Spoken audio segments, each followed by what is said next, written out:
Fransa, ek dink sê gou vir ons, wat het vir jou eerstens uitgestaan? Hoekom het jy die masjien geïnstalleer? Watse probleme het jy mee gesit? Ja, die grootste probleem was, ek het die bome uit hulle gewoonlik hierso so die Oktober, November, dan het hulle so 'n dip wat hulle net nie deurkom, hulle wil net nie groei nie. En ek kry nie die probleme en eendag toe vat ek 'n graaf en ek loop deur die boorde en ek maak gate. Toe sien ek maar ek het hier op 30 cm 'n vaste laag.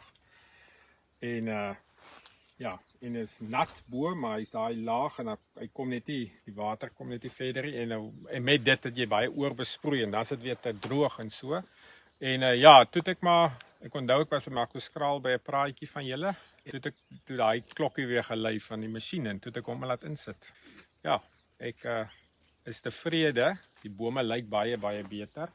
Ek het 2 blokke wat ek dit nie op doen nie, wat ek duidelik sien die bome daar is 'n bietjie geeler, hulle het nie so lower groen nie. Ja, en dit voel vir my die grond is ook vir my loster. Ek het nou nie voor die tyd 'n meter gehad om net te kyk hoe vas daar laag was nie. Ek het maar met die graaf gekyk.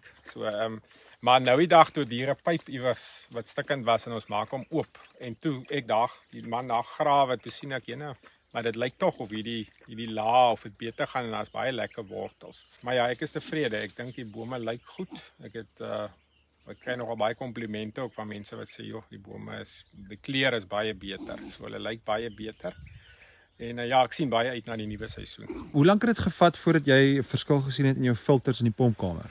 Ja, dit was binne 'n week. Die ringe was skoon. Hy het nog baie aanpaksel op die ander dele gehad, maar die ringe het baie mooi skoon. So dit het ek sommer gou gesien. Een keer toe ek hom vir so 'n tyd laat hy geloop het en toe ek hom 'n keer wat hy geloop het, toe sit ek die masjien af laat hy sonder dit. En toe ek hom oopmaak, toe het hy dadelik weer op daai filterringe oral so 'n slijmlaagie wat hy weer maak. So hy dadelik weer begin aanpak. So ek kan dit duidelik op my ringe sien.